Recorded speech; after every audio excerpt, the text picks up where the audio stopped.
দাদা বলুক আমরা কি করে খাবো, আমাদের একটা মেথরগিরি চাকরি দিক, নাহলে ড্রেন সাফ করার চাকরি দিক। হাওয়াটা খুলতে আমরা মালগুলো তুলেছি বলে 100 টাকার ভাড়া তুলেছি বলে এই জন্য ভাড়াটা তুলতে টোটোটা ধরে হাওয়াটা খুলে দিল।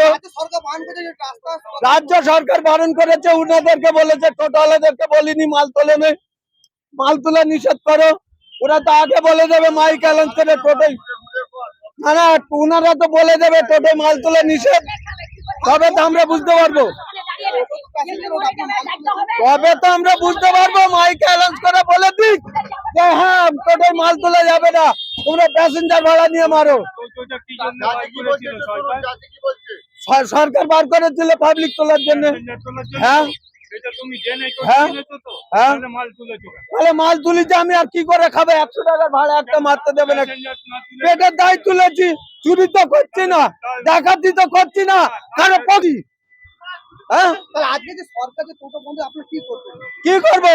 তাহলে শুভেন্দু অধিকারী দাদা আমাদের ড্রেন সাফ করার চাকরি দিক, যাই একটা করাক আমাদেরকে দিয়ে, তাহলে আমরা কি করে খাবো বলুন? আমাদের সংসার কি করে চলবে? আমাদের বই দরকারে কি বাইরে পাঠাবো? হ্যাঁ বইয়েরা কি সব ওই 3000 টাকা করে দিচ্ছিল বলে না? কাকে দিচ্ছে কাকে না দিচ্ছে তোর কোনো গ্যারান্টি আছে নাকি? হ্যাঁ পাঠিয়ে দিন আমার এই বক্তব্য শুভেন্দু অধিকারীর কাছে। কি করবো? রাস্তায় ভিক্ষা করে খাবো, ছিনতাই করে খাবো, ডাকাতি করে খাবো, ধরা পড়বো, পুলিশকে ডাকবো, কোর্ট নিয়ে যাবে, কোর্ট বিচার করবে, আইন বিচার করবে।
হাইওয়ে এবং স্টেট দুটো ওয়েতে মানে বড় রাস্তা যেগুলো আছে সেগুলোতে টোটো চালানো বন্ধ হয়ে যায়।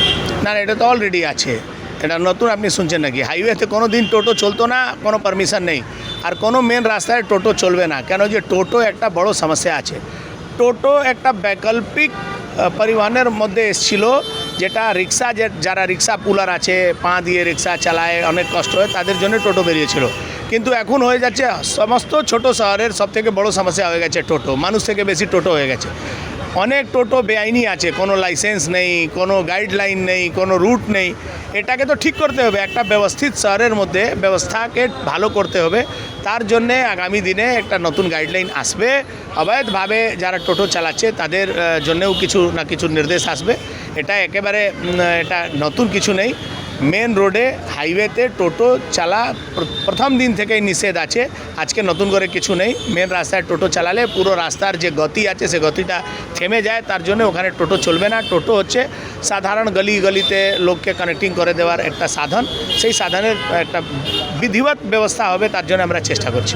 কিন্তু আগের সরকার যখন ছিল টোটো বেআইনিভাবে জিটি রোড দিয়ে চলতো এবং হাওড়া রোড দিয়ে চলতো না, তার জন্যই তো ভোটের দিকে তাকিয়ে কিন্তু এটা কিছু করা হতো। সব জিনিস ভোটের দিকে তাকালে হবে না, তাহলে তো আমি বাংলাদেশিদেরকে নিয়ে এসে টিএমসি এখানে ভোটার করে দিয়েছিল, পঞ্চায়েত প্রধান করে দিয়েছিল। সব কিছু ভোটের জন্য হয় না। যদি ভোটের জন্যই এটা ছিল তাহলে টিএমসি হারলো কেন? যদি টিএমসি ভোটের জন্যই এটা করেছে, তার জন্য হারলো কেন? মানুষ নাগরিক পরিষেবা পাবে না, তখন মানুষ বিদ্রোহ করবে। মানুষকে ভালো পরিষেবা দিতে হবে, মানুষকে ভালো ব্যবস্থা দিতে হবে। তার জন্য শুভেন্দু অধিকারীর এই নতুন সরকার দৃঢ় সংকল্প নিয়েছে, এটা করবে। আমরা একটা ভালো পরিবেশ, ভালো ব্যবস্থা মানুষকে দেবো।